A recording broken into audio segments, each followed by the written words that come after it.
அண்மைச் செய்தி.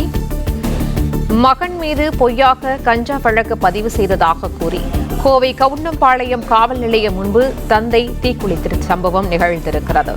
கோவை கவுண்டம்பாளையம் இந்திரா நகரில் கஞ்சா விற்றதாக ஜானகிராமன் மற்றும் மணிபாரத் என 2 இளைஞர்கள் நேற்று கைது செய்யப்பட்டிருந்த நிலையில் இந்த சம்பவமானது நிகழ்ந்திருக்கிறது. கூடுதல் விவரங்களை செய்தியாளர் நேசராஜ் வழங்க கேட்கலாம். நேசராஜ், வணக்கம். இந்த சம்பவம் தொடர்பான விவரங்களை பதிவு பண்ணலாம்.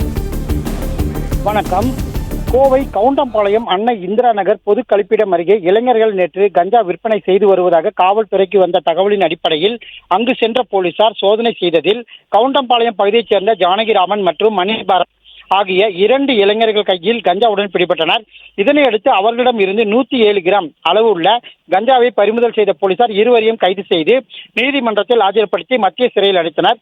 இந்த நிலையில் தனது மகன் மணிபாரத் மீது காவல்துறையினர் பொய்யாக வழக்கு பதிவு செய்ததாக கூறி அவரது தந்தை கவுண்டம்பாளையம் சிவாநகர் பகுதியைச் சேர்ந்த சேகர் என்பவர் கவுண்டம்பாளையம் காவல் நிலையத்திற்கு வந்து திடீரென தான் கையில் வைத்துக் கொண்டிருந்த பெட்ரோலை தன் மீது ஊற்றி தீக்குளித்ததால் பரபரப்பு ஏற்பட்டது.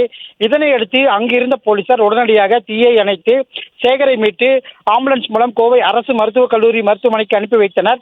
கோவை கவுண்டம்பாளையம் பகுதியில் ஆட்டோ ஓட்டுநராக உள்ள சேகர் பாரத் சேனா அமைப்பின் நிர்வாகியாக உள்ளது குறிப்பிடத்தக்கது. விவரங்களுக்கு நன்றி நேசராஜ்.